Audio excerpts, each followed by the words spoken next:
Rodrigo did a great sales pitch on BYD, and I'll have that on my front page as well. Um, as I sort of talk about the things that have happened in the Australian market. Um, just a bit of context. Oh, hang on. Let's see. Oh, cool. Just a bit of context.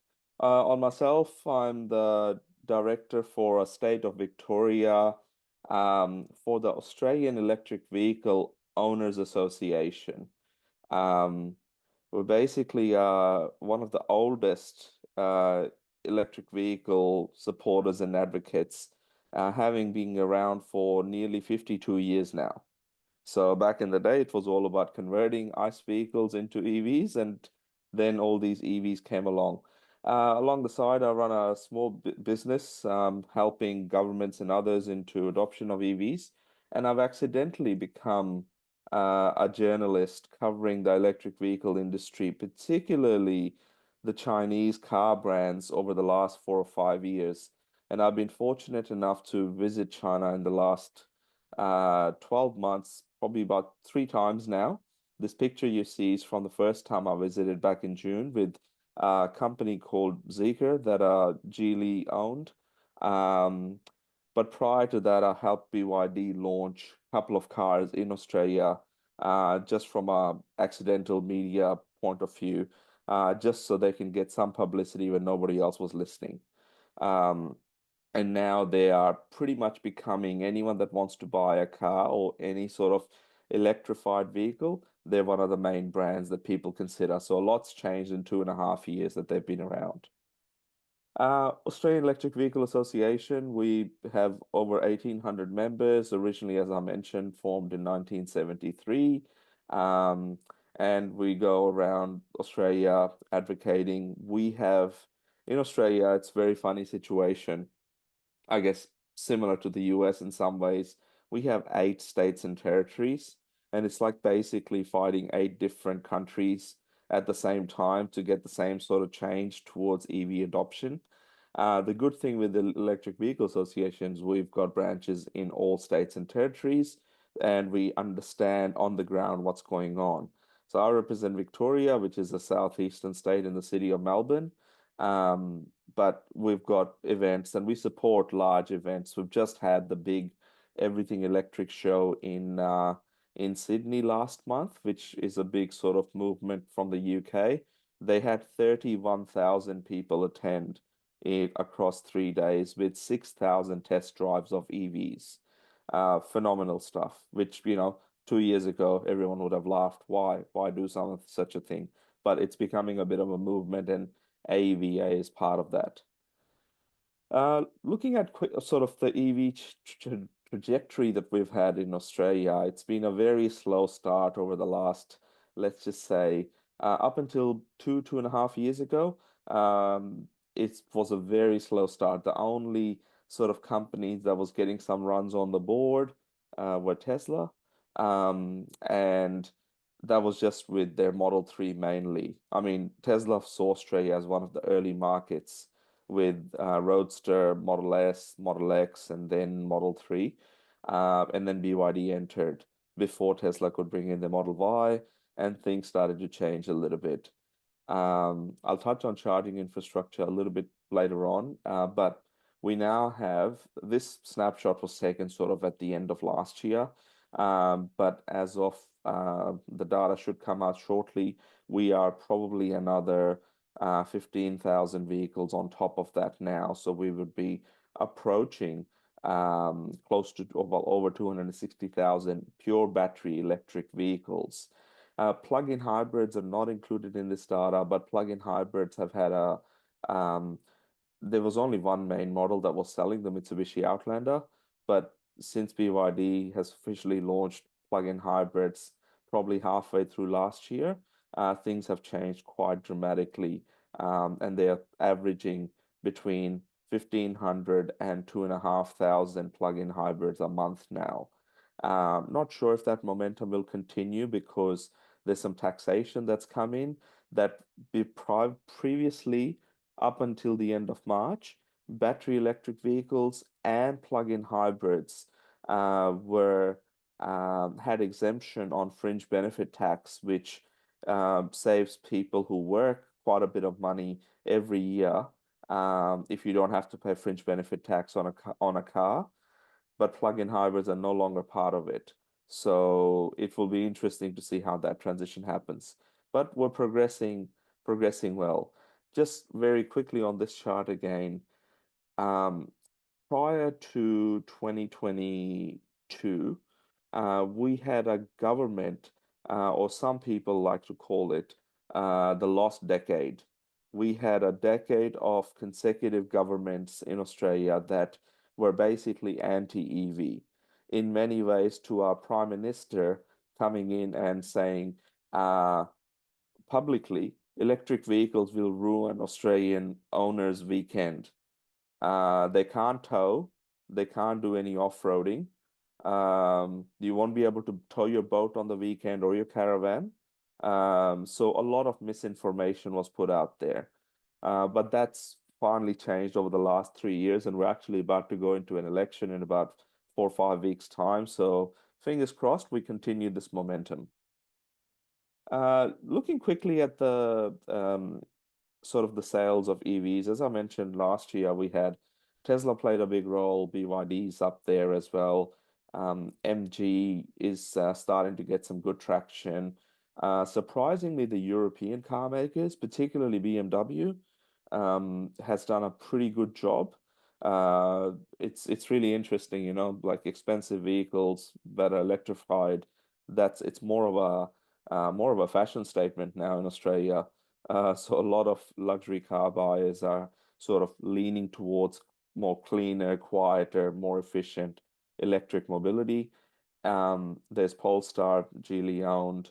One of the things we don't see on this, the Koreans are not doing too bad, the Kias and the Hyundais, but one of the things we don't see on this chart is many Japanese cars at all. They're just non-existent. Toyota did launch their BZ4X and Subaru launched the Solterra, but it's interesting. Basically, uh, the second half of 2024 was a lot more electric vehicle brands entering from China. We have no import tariffs of any sort on any main type of vehicles.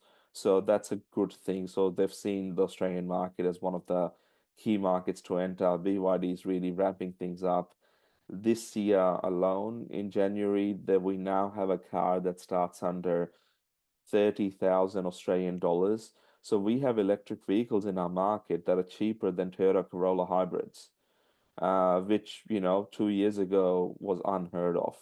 So there's a couple of cars that start under sort of $35,000, and a Toyota Corolla hybrid is about $36,000. The same thing applies in the very, very popular SUV segment.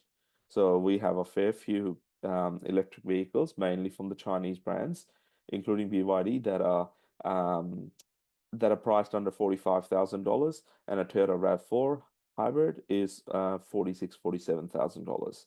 So things are starting to get, EVs are today cheaper than ICE vehicles in main segments. One segment that's quite unique in some ways to Australia and some other markets is the light pickup truck segment.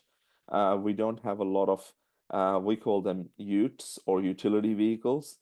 We don't have a lot of utes at the moment. BYD did launch their Shark 6, which is obviously a plug-in hybrid, but it's really, really elevated, not only BYD's brand, but just the whole electric ute thing, because it says all the things that the Prime Minister said won't happen. Electric vehicles can't tow. It can do a lot of other things.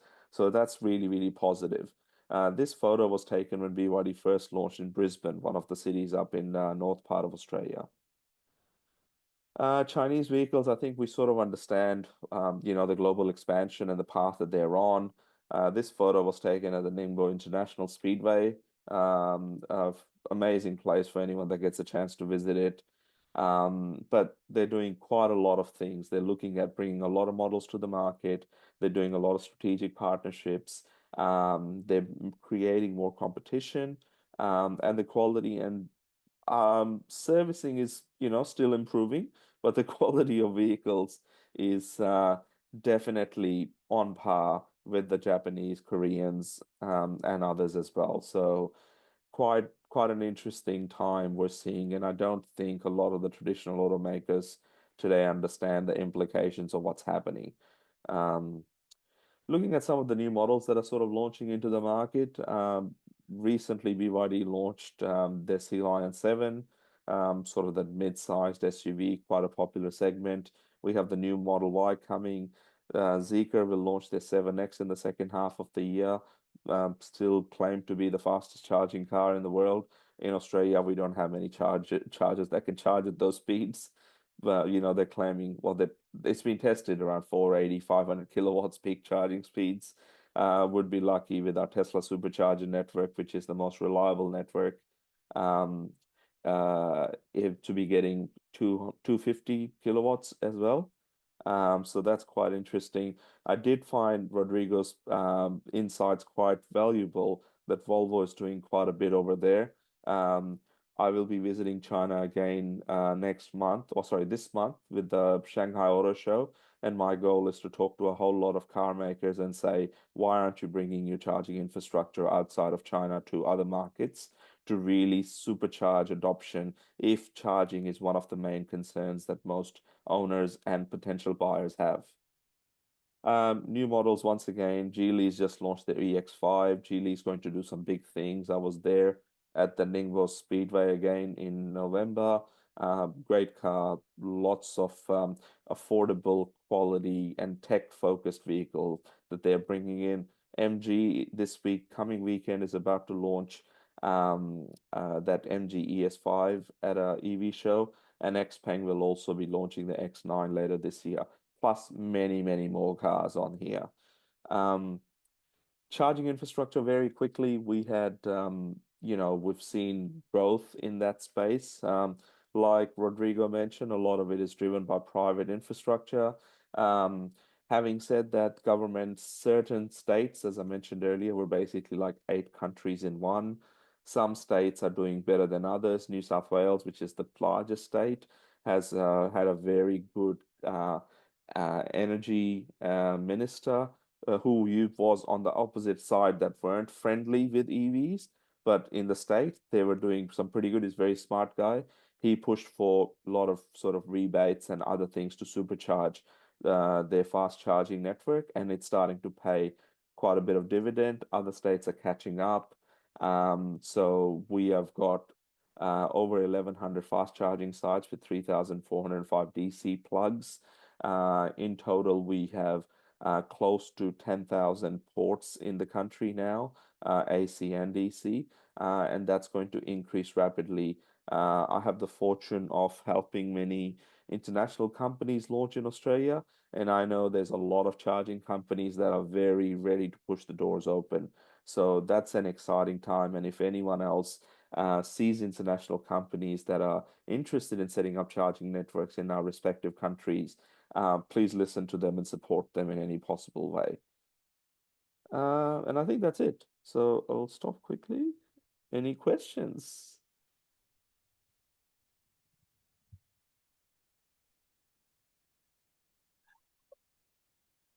I will jump in, Riz.